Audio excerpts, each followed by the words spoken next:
All right. Good morning, everybody. Hey, bud. All right, so this morning we are going to, hey, how about you go sit with Mama? This morning we're going to play a game. And the game that we're going to play is a game called Who Do You Trust, which is actually based on a really, really old TV show. I don't know if anybody out here has seen it before, but it ran from 1958 to 1963. So we're gonna play a version of that TV show this morning. So the game is called Who Do You Trust? And here's how it works. I'm going to give you a category or a type of question that I'm going to ask. And instead of you answering the question, you're going to pick somebody else who you trust to answer that question correctly for you. So you're going to pick somebody out there who's you think can answer the question for you and get it right. You want to give it a try? All right. So our first question is a music question. So who do you think you can trust out there to answer a music question for you? Who plays music here for us? Maybe that's a good person we can ask. Yeah. Do you guys want to? Ooh, all right. So we're gonna go with Miss Angela. Are you ready for your question? Yes, totally. How many notes are in a standard musical scale? Consulting phone a friend. Yeah, 8. That's correct. I just consulted who I trusted. Yeah, I like that. I like that. All right, so you chose somebody that could answer it correctly. So your trust was well placed in your mom. Yeah. All right. Now your second question is a Bible question. Who do you think you want to answer that question for you? Pastor Tim. All right, Pastor Tim, here's your question. How many different books are in the Bible? 66. He got it right. Woohoo! So your trust was well placed in Pastor Tim. All right, here's your final question. And this is a kids' TV show question. All right, so who do you trust to answer a kids' TV show question for you? Me. You want to answer it for yourself. Are you guys all comfortable with him answering the question for you?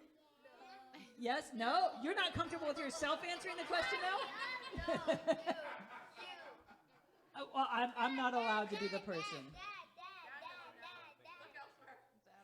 Do you guys want to try anybody else? Daddy. You want your dad to do it? Yeah.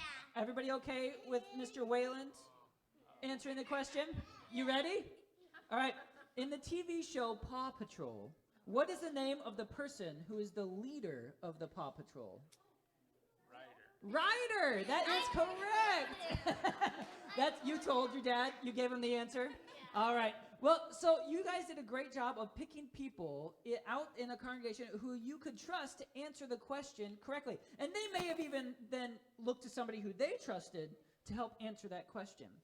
And I want you to keep that in mind today, because in the Bible story that we're focusing on is from the book of Psalms, and specifically Psalm 23.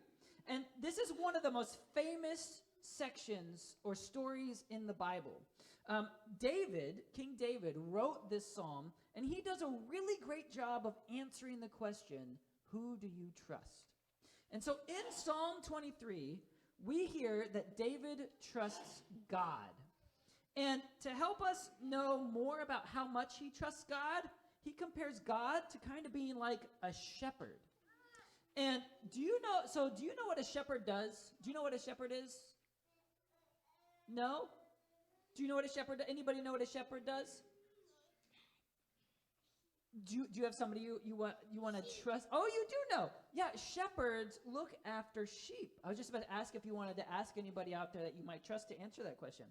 But you got it right. Shepherds look after sheep. Now, we don't have a whole lot of shepherds in our society, in our culture today, but back in the time of Jesus and before that, there were shepherds all over the place because lots of people had sheep. Now, shepherds not only took care of sheep, they did a lot to care for sheep. And they loved their sheep. So if a sheep was hungry, a shepherd would lead them to fields where they could then graze and eat some great food. And if a sheep was thirsty, shepherds would lead them to a stream or a lake to drink some water. And if the sheep was in danger, the shepherd would protect them. And if a sheep got sick or hurt, who took care of them? The shepherd. Yep, you're catching on. And if the sheep got lost, who do you think found the sheep? The shepherd. That's right. And so sheep would follow their shepherd and trusted their shepherds in every single situation. And so that's a pretty cool thing to think about, and something that David actually knew a lot about because he was a shepherd. And he knew how much a shepherd cares for their sheep and what they do to keep a sheep safe. So our good news today is that just like sheep trust their shepherd and how David trusts God, we can trust God too, just like that. And we can also know that when difficult or hard things happen in our lives, that we can turn to God just like the sheep turn to their shepherd. And when good things happen in life that we can celebrate, we can also turn to God just like sheep turn to their shepherd.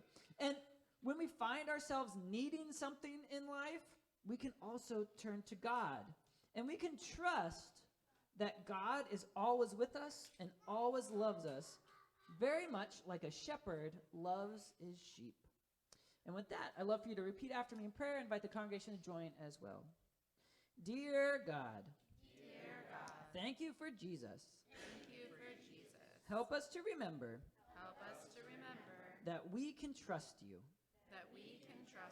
all of the time and no matter what. We love you. Amen. All right. Thanks for coming up, everybody.